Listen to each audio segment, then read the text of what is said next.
bringing you inside the USL Championship and League One. Segmer's got there, Marquinhos! He's been knocking on the door! He knocks it down! Diving into all the biggest stories and top headlines. You are ripping and roaring today. This is USL All Access. It's almost impossible to recreate that level of magic. With Mike Watts and Devon Kerr on Sirius XM FC.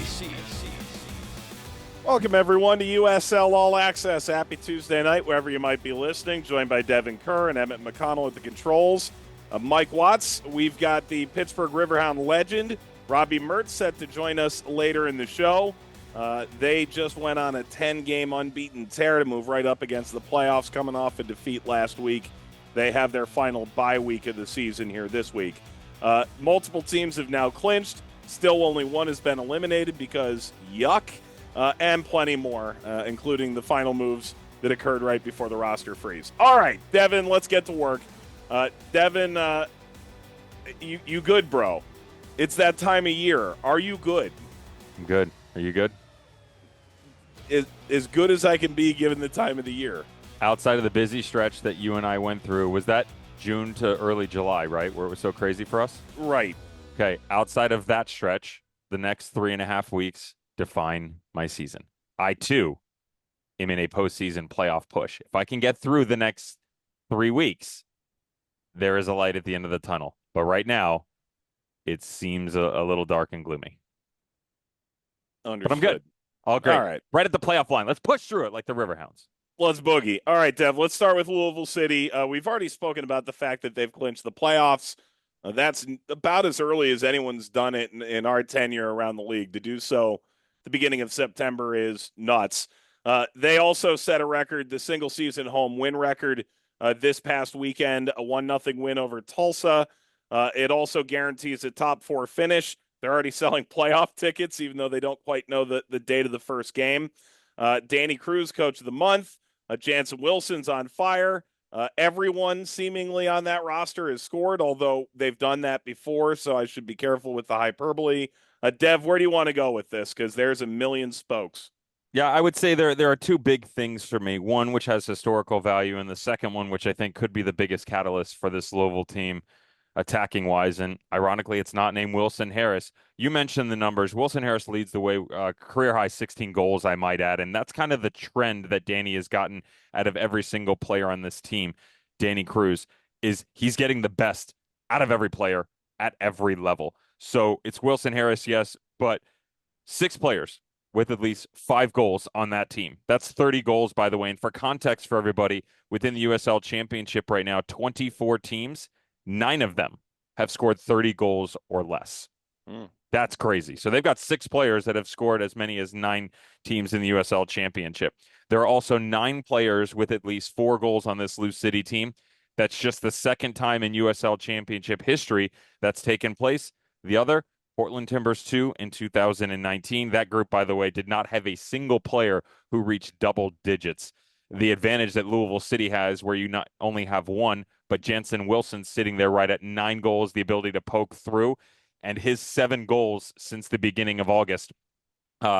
6 games in the USL Championship, 6 goals, 7 competitions overall. It's a conversation that I want to go back to Danny Cruz at the end of July, early August, when they talked about this change bumping him up higher. Now, understanding that there's injuries there, yes, for sure, but also they were bringing Manny Perez back, so they were going to have extra room on the wing-back position. And just the profile of Jansen Wilson, his speed, his vision, but his ability to execute in these tight windows, Danny felt like that was going to be the next progression in his career and said, I think this kid's going to tear it up on the front line. I remember sitting there going, okay, maybe. It was difficult for me to see it because of the way that they utilized him on the outside, down in the channels, and the way that he attacked. I am blown away in the best of ways at how incredible that transition has been. Almost seamless in nature, Mike, back to goal, pivot inside, outside, and certainly his nose for the 8x8 overall. It's crazy to think that he's got 9 goals on the year and there's still games to come. Yeah, and it's kind of crazy, right? Because you think about the outside back position there, and they started the year, they were fine. Now, the reality is, did you expect Jansen Wilson to have that kind of outsized role from the beginning? I don't know, but Go and get Aiden McFadden and Manny Perez. You went out and got 2 all-league caliber outside backs to add to what you already had. That's part of the really nutty part about the ads that they made was they didn't really need any of it. Of course they want it, but like that wouldn't have defined their season if they hadn't done that, I don't think. No. And yet, like here they are tacking on in most every, and same with Goodrum, right? You've got the second highest scoring 9 in the league. You went ahead and added him. It's like, the lineup itself in terms of the roster, it's a freaking joke. In the best of ways. But yeah, in the best of ways. But I think it's also a testament to what the organization is capable of, not just Danny Cruz, the individual player, but the organization's vision and how to execute it. It's been a while, a long time, I might add, since you and I have kind of sat back and gotten, wow, when it came to the roster, right? Yep. Louisville City is right there. That 19 Phoenix team, that 18 Cincinnati team, shocking that the results followed for them as well. Right. Dev, couple other results we want to sort of hit on more substantively. The Battery did lose, but they did clinch. They fell 2-0 to the Switchbacks, but with Pittsburgh falling to Tampa Bay and Rhode Island losing to Orange County, they are in. Made obviously the final last year. Were a penalty kick away from winning the final last year. Although, Dev, there is a quick correction to be made. Well, it's not so much as a correction, more so an apology, and here's why. They would never know unless I said this. Behind the scenes, leading into the Tampa Bay Rowdies Birmingham Legion game midweek last week on CBS Sports Network, I was doing some research as to highest goal-scoring duos in USL Championship history.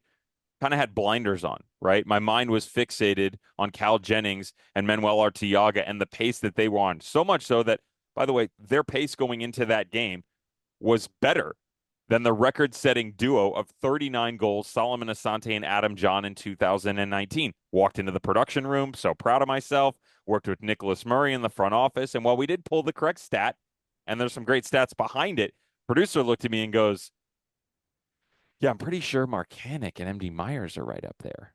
And I was like, oh, yeah, we should probably look into that. They're tied. They're not right up there. They're tied. 25 for Nick Marcanic, 14 for MD Myers. I would like to extend an apology. Again, fully aware of the quality of talent that is there on the front line for the Charleston Battery, at least for the time being.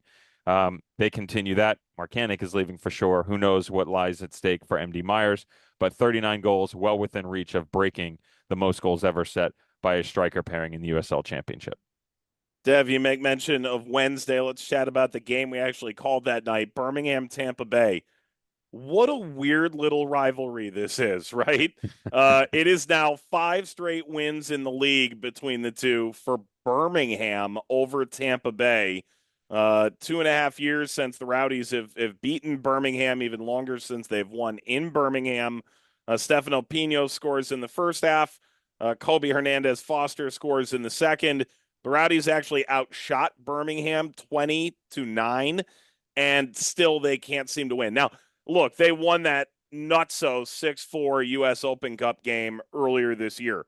It's not that they've never beaten them, but I looked at you in the pregame and I sort of said, Dev, how do you explain this? And you just said, Mike, at this point, it has to be mental. Yeah.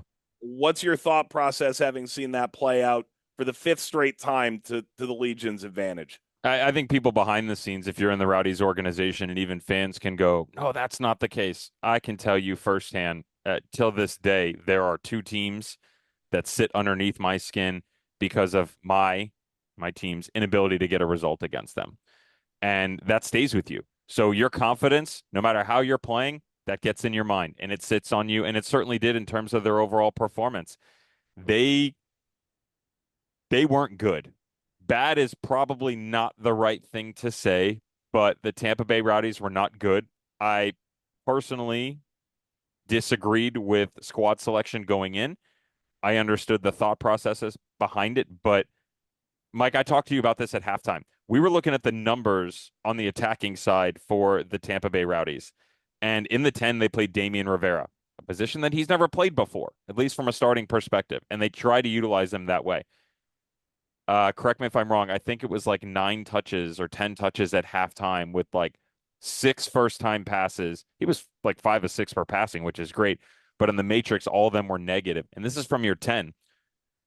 They seem to have no interest going forward. They seemed off defensively. And the Birmingham Legion, once again, found a way to just pick out a moment. That's what this team is predicated upon. Let's be very, very clear. We're that far in. Maybe they don't have an identity. Maybe they don't need one. What they need is chance creation in the final third and the ability to score, and they found a way to do it. That's all that mattered within this game. And I thought the historics behind it were quite interesting. So Birmingham Legion, you started with this, one of 4 teams in USL Championship play against the Tampa Bay Rowdies to have a winning record. That's pretty staggering. I was shocked by that. Like that, 4 teams. And not that it was only 4 teams that did it, but that Legion were one of them, right? Oh, yeah, it's Louisville. Oh, yeah, it's Pittsburgh. Birmingham? Tip the cap. Good performance. Rowdies respond, come from behind win against Pittsburgh. You'll hear a little more, I guess, briefly about that with Robbie Mertz here in a moment. 2-1 Arteaga in the 71st. You and I love this. Leo Fernandez scoring the winner, 90+1. He's back, baby.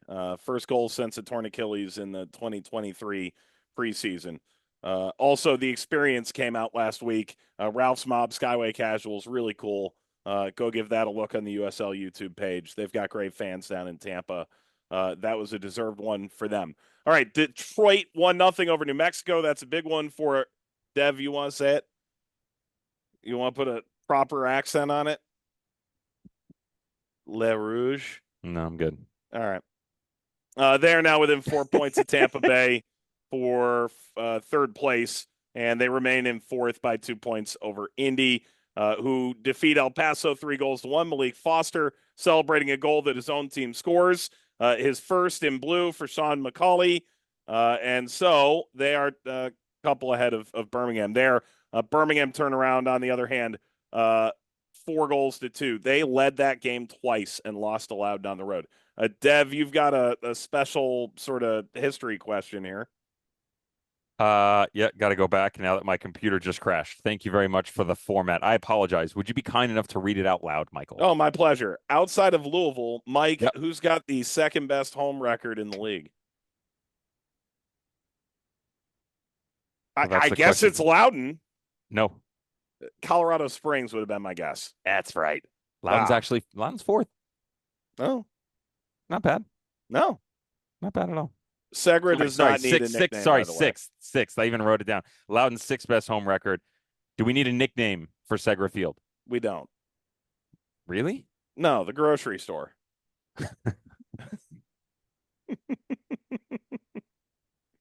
With Ryan Martin on the sideline sinking, you better shop around. No. Onward. So where Ryan Martin's baffled. Dev, Romario Williams, 60th goal in the league. That puts him in some rarefied company. Top 25 all-time in USL Championship history with their 3-1 win over El Paso. Friendly reminder, last week we said, talked about teams that weren't doing so well and who would get out of it. And I said El Paso wasn't getting out of it. I hate to be right. I really do. Well, and I mean that. I want them to be better. It's probably the nail in their coffin. They're 10 points down. We'll talk a little playoff picture here at the end of the show. We did hint that there are moves that were submitted but not announced when the roster freeze happened. Here are the ones that came through this week. Marlon Vargas, Rapids 2, former Tacoma Defiance, moves to New Mexico, 10 goals, 6 assists. Both are top 6 in MLS Next Pro. Tyler Freeman goes to Hartford from Carolina Core in Next Pro. You might remember him from Birmingham or Loudoun. He had an 8-goal year in 2022, a full season with Loudoun United. And then Vigio Ortiz. So he now joins, along with Zeke Soto, Youth Internationals. Ortiz comes from the Mexican Under-15 CONCACAF Championship winning side. GA Cup MVP with Austin. Goes to Charleston. And so he makes a comment about how Fidel Barajas and Nick Marcanic affected his decision. He said, the club doesn't just talk about pathways, they make them happen. Dev, any of those 3 substantially change a playoff race? No, but you know where I remember Tyler Freeman from? Bring it. Playing on the front line with Wilson Harris at the artist Kansas formerly City. known as the Swope Park Rangers. Yep. Yeah, baby. He was like 16 at the time, dude. Dude, that front line could fly. I know. Fly. And who said Musha Yeah, that's true. That's true. And he still can't defend. No. All right. When we come back, Robbie Mertz, who definitely has to defend. That's part of the game in Pittsburgh. Riverhounds midfielder joins us. He's going to hit all of it, every last bit of it. It's next on USL All Access. Let's get back to USL All Access on Sirius XM FC with Mike Watts and Devon Kerr. Welcome back to USL All Access on this Tuesday night, as promised earlier in the show. A man, myth, legend, Pittsburgh legend, no doubt. Robbie Mertz joins us on the show. It's his 5th year with the Hounds. Over 2 stints, he briefly held the captain's armband for ATL UTD2, which, of course, rolls right off the tongue. Also played at Michigan 4 years prior to that. He's sort of the linchpin of the whole Riverhound midfield and certainly their turnaround, and he joins us on the show. Robbie, this is long overdue. Welcome, man. We're happy to have you. Yeah, happy to be here, guys. Thanks for having me on. It's great to have you in part because the season is sort of turned over the last, let's call it 3 months for you guys. Not much losing being done in Pittsburgh, really by any of the teams professionally in the city. Let's sort of start with that. I mean, it feels like the last 11 games, whether you win or not, you're almost impossible to beat. Can you sort of describe how you've sort of refound that rigor and rigidity to the Riverhound defense and got this season turned around? Yeah, I think actually I would probably point a little bit more to the offense. And I say offense, I'm still referring to the entire team. But, you know, June was a really tough month for us. And I think a lot of that was we were in games, we were competing well. And in a lot of cases, we weren't actually even conceding many goals, but we were unable to capitalize on the other end. And that's turned around to an extent in the last couple months here. So I think that's made a big difference for us, put us in positions where we're able to win games. Even going to this past Saturday, we were in a position where we could have won the game and we were leading at halftime. And so those are the positions you want to be in. You don't want to be chasing games. And I think that's made a big difference and put us back into a position where we're really competing for a playoff spot. Whereas a couple months ago, that was a little bit more up in the air. Yeah, and it's frustrating, right? Because there was that spell, I think it was 6 games without a goal. I imagine it's easy to say just go find one and the floodgates open, but when the one never happens, can you sort of describe the mentality of the group through that period? Yeah, I mean, that was one of the tougher, I think, months of my career. I would say, just we were on the road a lot, and you know that going anywhere in the USL is going to be difficult. So that's not an excuse, but just more to say that it exacerbated our issues, I think, a little bit. And so mentally, it was difficult to go into every game knowing we had been struggling to score and kind of wondering like where the goals were going to come from. And for us, it wasn't until we returned home and I think we put 5 on Oakland, and that was really where things turned around for us. And we haven't necessarily scored to that extent since, but I think a lot came out in that game in terms of people showing personality and the confidence that's required to play attacking football and to put the ball in the back of the net. Robbie, I want to stay on this journey here for a second. You referenced how it was a very difficult time for you, right? Certainly for the team, but one of the most difficult times in your career. For people that don't know, I always find your journey so fascinating, and here's why. You take a player at the collegiate level for Michigan and Shaka Daly, the star, right? In my opinion, at least one of the bigger names within that group. And then you come out, and for me, Pittsburgh right away, not hard to see what you were capable of. And that team always had momentum. The 19 and 20 teams, you guys were record-setting of sorts in the East in 19, and then COVID happened, but you still found a way.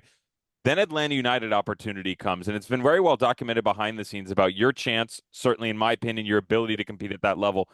But you got caught in this gray area where always training with the first team, not breaking through, but above the level, again, in my opinion, of what Atlanta United 2 were to offer. This year is different. Where I'm going with this is you said it's one of the most difficult times, but for me, in terms of adversity, you've kind of seen a little bit of everything, just not necessarily all in one package. Do you feel like all of that previously, little bit of hits here and there, has kind of built for this opportunity for you to help pull your squad and push you guys towards some solid results? Yeah, I would say I've felt that a little bit. I think every piece of adversity you go through in your career makes you stronger and kind of builds up that endurance to help you push through the tough moments. But I would say the big difference between some of what you described and this year has been really the team aspect. I mean, I can go through all the adversity as an individual, and I deal with that one way, and that's just affecting me personally. But to feel responsibility in a leadership role on a team and have that team not living up to the expectation of not only this year's team, but just the club in general and the standard that we've set, that's kind of a different thing. And, I think the expectations in Atlanta too were obviously much different than what the expectations are here in Pittsburgh. So that's where the biggest difference is. And I think maybe there was an aspect of that was actually a little bit new to me at the professional level. We're talking with Robbie Mertz of the Pittsburgh Riverhounds, sitting right there on the playoff line in the Eastern Conference, 35 points, ninth, just 2 points behind Loudoun, albeit a couple of games in hand for the team in front of you. Let's hit the reset button and let's get everybody caught up to how you got to this point. And I mean, in your journey into the squad out of University of Michigan. By the way, University of Michigan, I believe it's the second ever or first ever college game that I did for ESPN was actually one of your games. You're not going to remember that because, wow. Yeah, I remember being on. Do you remember who we played? Yes, I do. You played Ohio State, and we had a weather delay that was insane. It was like a 2.5 or 3 hour weather delay. I don't know if you remember that game or not. Wow. That's cool. But anyway, taking it back. So Michigan, I talked about the teams already. Pittsburgh, Atlanta, Pittsburgh. I want to bring the coaches up here. Shaka, of course, at the collegiate level. Bob Lilley immediately. Stephen Glass and Jack Collison, the coaches of Atlanta United too. The head coaches for Atlanta United then. Gabriel Heinze, Rob Valentino as an interim. Love him as a person, by the way. And then Gonzalo Pineda came in. And then you come back to Pittsburgh. Those are a lot of very different personalities, number one. A lot of very different coaching styles, number two. But also, we don't always see players come back to Pittsburgh. And I don't mean that as a disrespectful comment towards Bob Lilley. Mike and I always joke behind the scenes that Bob Lilley's kind of like a kingmaker, right? He takes players, he makes these amazing molds out of them, or at least sculpts them a little bit more finely than what they were, and then they're off and running and they go find success somewhere else. Kenardo Forbes has been in with him forever, but a lot of guys have come, found success, and left. You came back. Hometown is one thing. Bob Lilley is another, and he's very unique. So why did you come back and kind of decide, you know what, I want to make another run of it. Pittsburgh is where I want to do it, and that's the team that I'm going to go find a title for? Yeah, I mean, I think there was certainly a measure of loyalty and unfinished business. I think I obviously appreciated everything that Bob did for my career, my first 2 years. I mean, he talks about Shaka. I grew so much as a player at Michigan for sure, but my game was not where it needed to be. I think when I entered the pro level, there was still a lot of growing that I had to do. And I think I was in the right environment in Pittsburgh to do that in my first 2 years, and I was appreciative of that.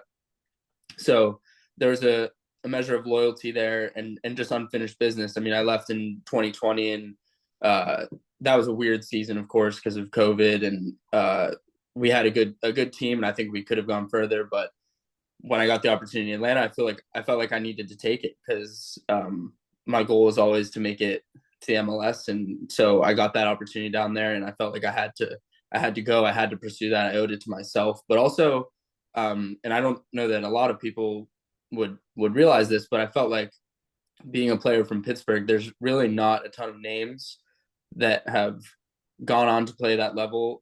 People who have grown up and developed in Pittsburgh as players. So I felt like even for the Pittsburgh community, they would never recognize it this way, but I felt like I would be doing the Pittsburgh soccer community a service by making it to that level again, and just kind of continuing to grow the game here. Of course, it didn't work out that way, but when things were kind of wrapping up in Atlanta and the writing was sort of on the wall for me, I did feel like there was unfinished business here, and that if I was going to win a championship anywhere in the USL, that I wanted it to be here. So that was really the biggest thing for me.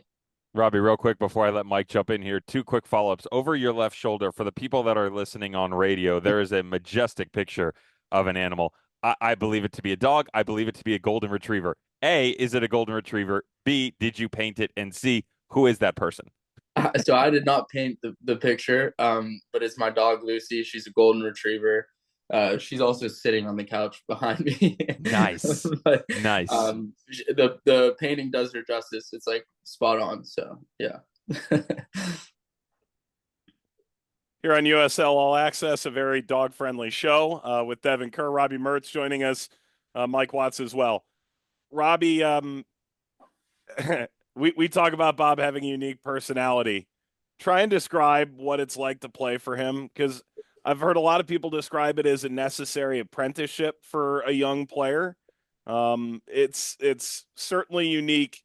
Our cameras eventually turn off. We call so many of these games from a studio, and we'll have it trained on the field, on the huddle, 20 minutes after the game ends, and you guys haven't left yet.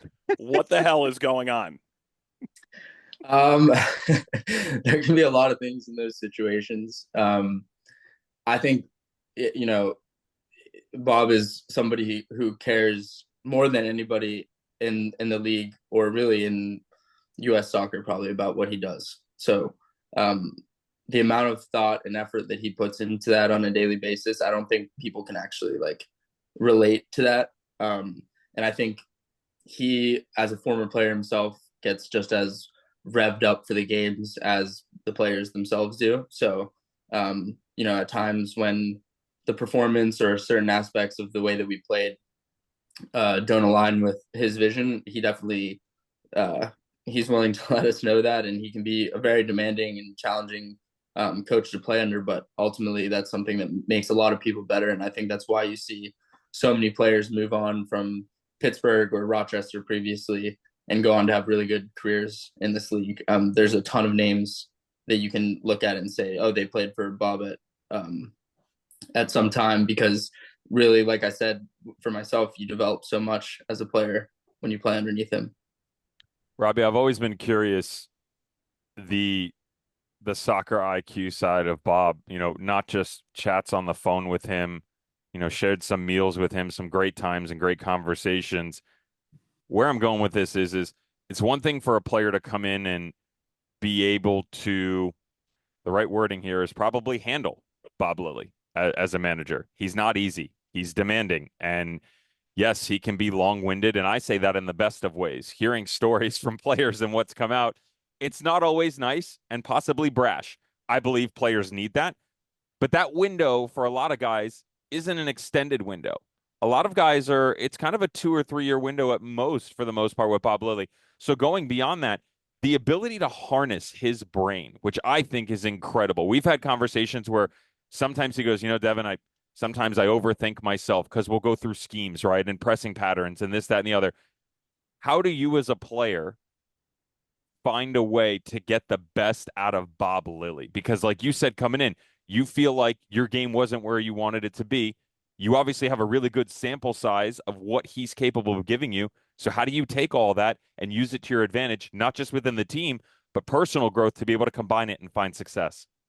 Yeah. I would say he's going to give you a lot of information. He's going to give you a ton of information. That's both at the team, like the collective level, and individually.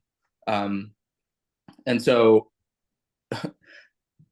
having the ability to pay attention and to listen to everything that he's saying is one thing, but also in a lot of cases, and I'll admit, I'm not always the best at this, because I'm a player who tends to run hot emotionally at times, but to be able to take the information that he's giving you and separate that from what you're feeling emotionally in that moment, I think that's the real key. And I've found that even though at times I might not love the criticism that I'm receiving, I am able to dissect the information and to apply it to my game. And I think that's the key for any player who's coming to play under him, is to be able to just take in all this information and see the pieces of it that you need to apply.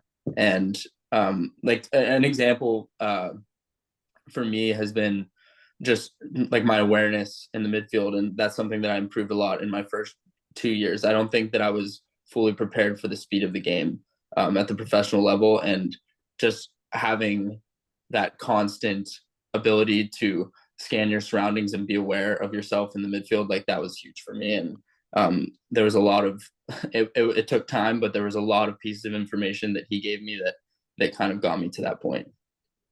Robbie, one more on the team this year before we get to some stuff outside of the squad. I've always said and will maintain that although faces change, and certainly the schemes do under Bob Lilley, I've always maintained that at your best, you, Danny Griffin, and King Kenny, Kenardo, Forbes, that's the best midfield trio in the USL Championship. That's my personal opinion. Take it for what it is. Obviously, you've gotten the opportunity, Mark Ibarra, throw his name in there as well. I want you to kind of constrict it, though, to just those other two and yourself, if you don't mind, out of all due respect to all the other players. Can you describe the relationship between you, Danny Griffin, and Kenardo Forbes, and maybe how that's evolved over a couple of seasons together?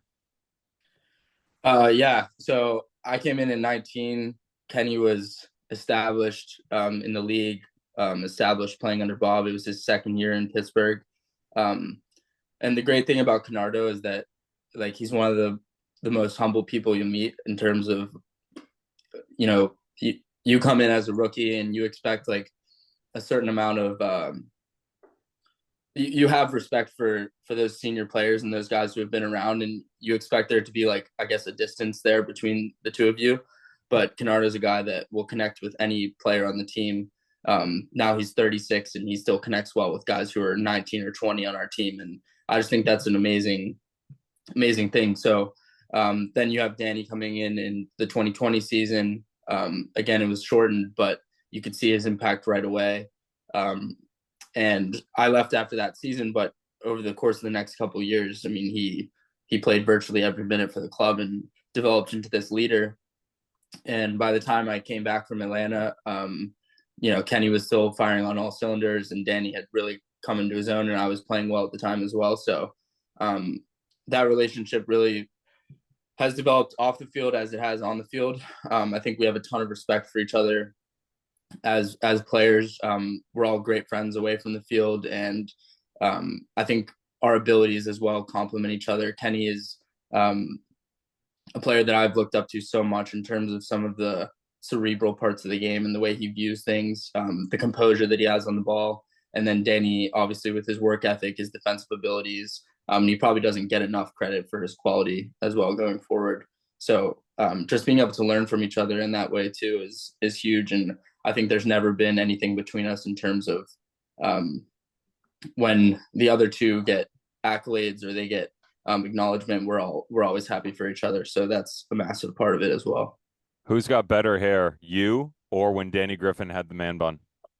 Danny, no question. I'm never a big hair guy. Robbie, just one league wide for me before we get you out of here, and Mike will take over. He was out walking the cat there for a second. Sorry to step in there, Watts. This year, best team you guys have seen? The best team we've played against this year? Mm-hmm. And I don't mean best team as in who you think the best team in the league is. I mean what you've matched up against, the best level you saw out of the opposition. Yeah, I mean, I would have to go Louisville, especially when we played them at home, away, their home stadium. I think, I mean, that's an obvious answer. They're leading the league and everything, but the level we saw in that game, the pressure that they were able to apply, and then they have it going the other way too. Like it's pretty impressive, I think, what they're doing this year. And they have like so many guys coming in their starting 11, coming off the bench, like tons of depth, tons of quality. Like that's a really, really stellar team right now. Sorry, last follow-up. What does the 2019 Pittsburgh team on a neutral ground look like against the Louisville team of this year?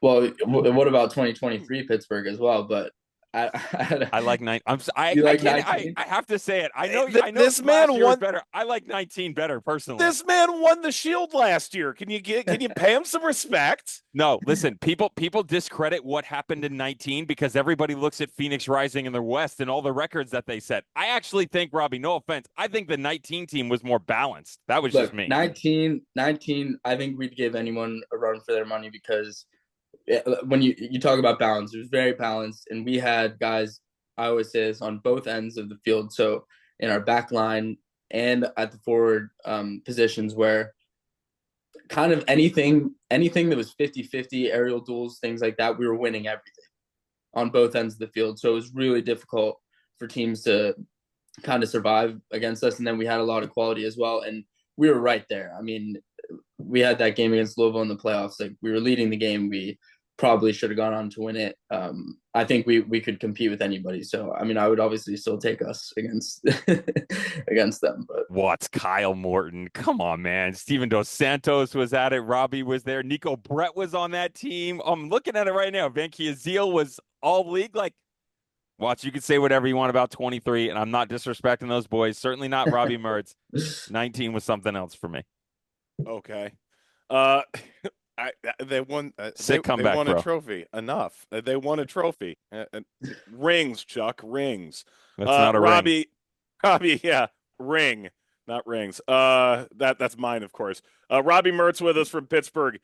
Before we let you go, for one, obviously there have been sort of these landmark moments in Pittsburgh for this club, but that Open Cup run seemed to unlock something where every time I watch a game now at Highmark, it's packed. Can you describe what that's like, having come from that stock and seen this sport grow to the point that they're talking about doubling the size of the stadium? yeah, I mean, because I've been going to games there since it opened, which I think was 2013.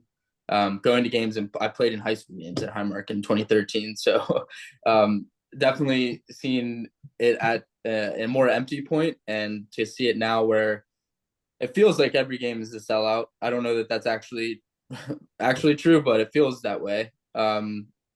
There's always good crowds in the seats, and yeah, I think it's been massive. I think just you can also feel it being around the Pittsburgh area, the recognition that the Riverhounds get, the respect as well.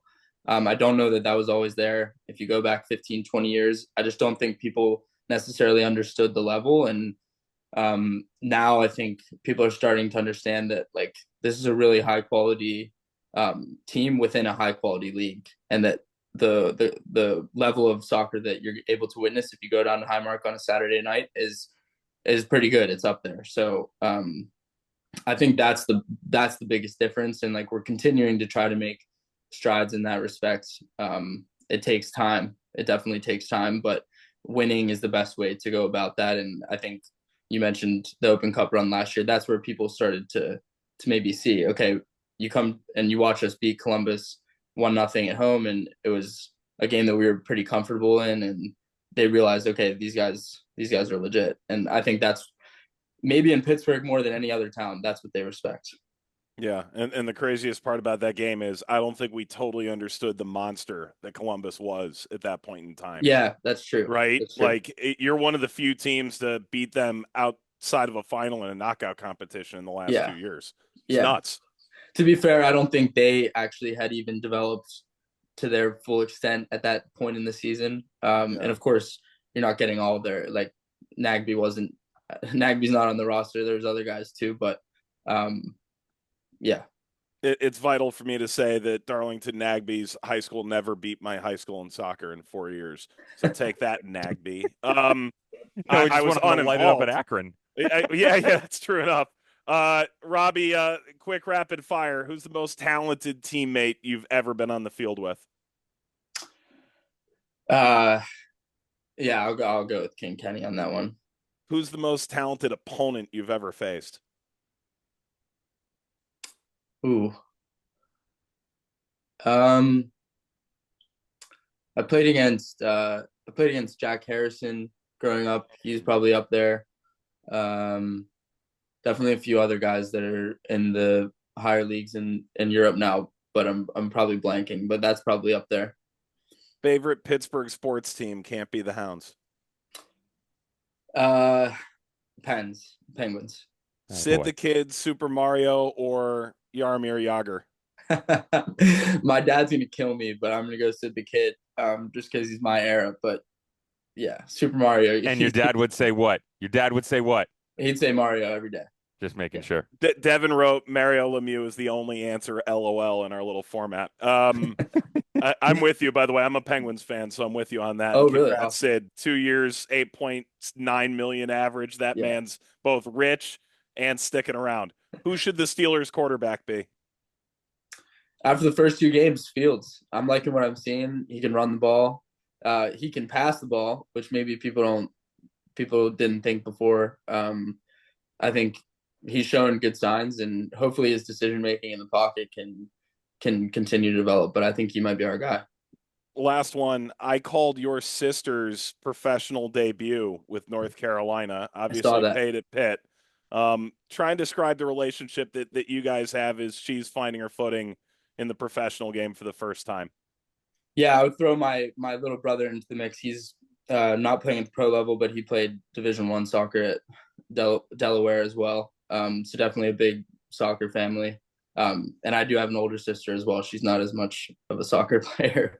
But the 3 of us who were very into soccer growing up, I think just kind of fed off each other. I was the oldest of those 3. And so I guess I was sort of leading the way in that respect. And I think Landy has tried to learn as much from me as she can. And I try to help her, whether it's giving her advice or really just setting an example. I think she's somebody who, when you talk about like an underdog story, I guess, she was in high school and she still was nowhere near like the level in terms of getting to the collegiate level, and certainly not the professional level. So it's not something that she would have ever seen coming, and certainly not the people around her, but the work ethic that she demonstrated to get to where she is now is pretty unbelievable. And so I hope that she can continue that in these first couple of years in Carolina. She's really happy there, and I think that goes a long way as well. Just continuing to develop and hopefully eventually breaking into the league. Love that, and have a great coach in Sean Nahas. Looking forward to seeing her continue to develop. There's a Paul Child stand in Pittsburgh. By the time he's done there, maybe a Robbie Mertz one too. The legend, Robbie, appreciate all the time, man. Mike, Devin, thanks. Really appreciate it. Back with more on USL All Access after this on Sirius XM FC. Giving insight to all the biggest moments in Championship and League One. This is USL All Access on Sirius XM FC with Mike Watts and Devon Kerr. We're back on USL All Access. If you missed any part of the interview with Robbie Mertz, go ahead and take a look at the USL YouTube page tomorrow. It's also right here on Sirius XM FC's beautiful app. Dev, what's up? Do you agree with Robbie Mertz that Danny Griffin's man bun is better than Robbie Mertz's little quaff? No, because I Robbie's do that got better. quaff. Yeah. Although the man bun was delightful. Delightful is a weird word to describe dirty, but Perfect. We're doing it. Yeah, that's it. Okay. All right, Dev, let's chat about a couple key games this week. I think none bigger than this. New Mexico, Sacramento comes on Saturday night. Saturday? Is that Sunday. tomorrow? Sunday? No. Oh, my goodness. Sunday. Wait, when is it? Oh, gosh. Sunday. My brain is off. No, Sunday's Louisville, Detroit. Dev, it's tomorrow. I Wake knew it. up. See? It's tomorrow at 9. I knew it. It's in New Mexico. All right. We know a lot about the game. We don't know a lot about when it is. All right, Dev, 7 points separate the top 2 in the West. Sacramento's got a game in hand. They play each other twice. They play tomorrow, and then they play again 11 days later in Sacramento. For one, does Sacramento need to win both to win the West? 100%. It's not even a question.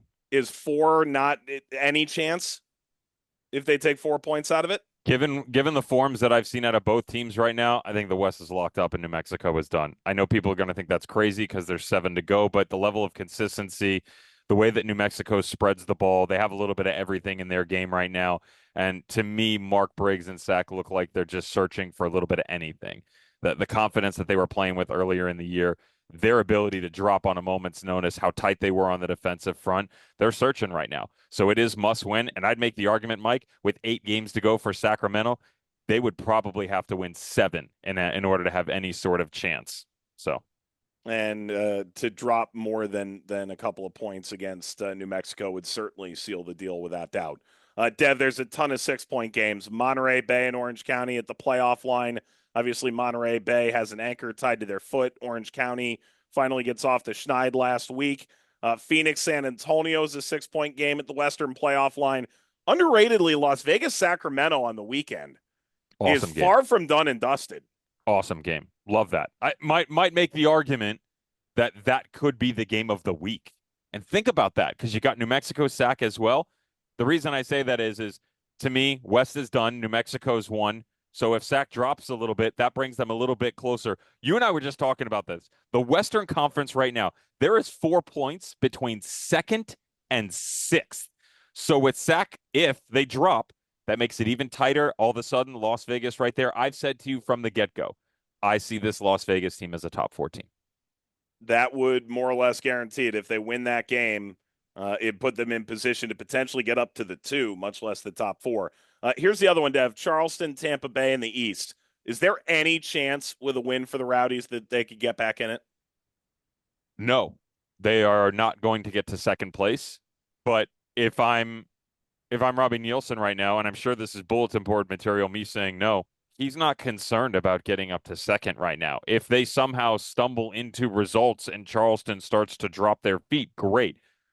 That team has the ability to win a title. I'm telling you, like with the talent that is on that team, they have the ability to not just knock off the best, but be the best this season. They're just a far cry from it right now. He wants confidence within a group that's shattered. They're getting their players back. They're getting healthy. The Ryan Spalding thing, in and out twice on loan, like, Revs, what are you doing? If you lose a player and you immediately have to make a recall, you never should have pushed him to begin with. Nope. Like, that's not fair. Look, that's not fair to the player, and that's not fair to the Rowdies, right? And I liked what he did for them on the outside. Certainly did. We saw him Wednesday. He's already gone. All right, when we come back, quick update on what the playoff picture looks like around the championship, and we say adios for the week. It's next on USL All Access. You're listening to USL All Access on Sirius XM FC. Here are your hosts, Mike Watts and Devon Kerr. We're back on USL All Access on this Tuesday night. Miss any part of the show available tomorrow on the Sirius XM app. Great interview with Robbie Mertz. Big part of the Eastern playoff picture. Dev, we're going to talk about playoff update, playoff picture. Anything to add here before we get going? You know, we brought up the better hair between Robbie Mertz and Danny Griffin. Better hair, Devin Man Bun or Robbie Griffin? Or excuse me, Danny Griffin Man Bun. You've seen it down. I don't think you've never seen in person is the problem. I never did a man bun, but I did have hair to my shoulders at one point. Now I want to know how that would have gone. Really? I did. How old were you? We've both done that. I was in college. Wow. Fight the man, man. Can you text me a picture of that later? I probably won't. That's probably for the best. I'll call your mother, Michael. Okay. All right. Michael. 6 weeks remain in the USL Championship season. Dev, let's start in the East. In Louisville, Charleston, 1-2. You think that remains as is? Yes. Eliminated Miami. I'm sure that's going to remain. Maybe. All right. Dev, more than 6 points above the line. Tampa Bay, Detroit, they're in? Tampa Bay and Detroit are in. Yes. I'm not convinced as to who's going to hold that 4 spot. Right. Nor if the Rowdies are sealed at 3. But I am convinced the Rowdies will be a top 4 team. I just don't know if there'll be 3 or 4 and who's going to occupy the other spot. Dev, couple of teams that are sliding in the East. Indy, 1 win in their last 5. Birmingham, 1 win in their last 5. For Birmingham, it was the win on Wednesday against Tampa Bay. For Indy, it was really kind of a must-win for them against bottom of the West El Paso. Who are you more concerned about? Birmingham.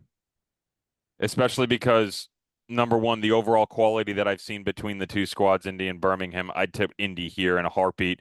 Also, Indy, you say 1 win in their last 5. I look at it as unbeaten in 3 coming off of a win. That's just the mindset that you have to have in that locker room right now for a team that through the Open Cup run struggled so heavily. The Legions still look like a team, as they have every single year, out of respect. I think they've got good ideas. but those ideas are constantly changing and not necessarily for the better. The thought process for players changes. Tactically, it changes. Personnel in and out. It's difficult to maintain consistency. Ergo results. Ergo middle of the tier team again. Working up the table, Pittsburgh 1 loss in 11, 6 unbeaten for Hartford. Who's more likely to be a threat come the playoffs? Pittsburgh. They're too tight knit overall. The way that Bob Lilley has them, and Robbie Mertz talked about it, I'm less concerned about what they can do on the back line than I am about them going forward. But you're hearing it from a player in the locker room that he feels like defensively it was never a problem. Even though they were conceding goals, they didn't have the firepower going forward. They've gained some of that momentum. More concerned about Hartford because they struggle on the defensive front. All right, meanwhile, out west, playoff picture. Nobody's clinched. Nobody's eliminated. New Mexico is 7 points clear. Sounds like you think that is done? Yes. Battle for the top 4. You could really argue we're at 5 teams for 3 spots then. You mentioned that after 6, there's that drop. Sacs on 44, Switchbacks on 44, Memphis on 43, Vegas 40, Oakland 40. First, who is most in need of home field advantage? Sacramento Republic. Who is least likely of that group to finish with home field advantage? Memphis. Interesting. I'd say I'm Oakland. telling you, I feel Vegas sneaking in there. And here's the thing, mathematically, the West is a mess. Both the top 4 race as well as the playoff race in general right on the line. Like, Memphis could totally do it. There's just talking to Dennis Sanchez, seeing them a couple of times, calling the games. There's something within that group that I feel like, I don't know. It's a premonition I'm having. Yep. El Paso has cleared the line, right? It's 10 back, Done. 7 to go. Think they're done. See ya. Monterey Bay struggling below the line. There's a 3-way tie for 8th, Dev. We'll close with this. Phoenix in 7th, but 8th place, 31 points. Orange County, Tulsa, and San Antonio most likely to make the playoffs. Tulsa.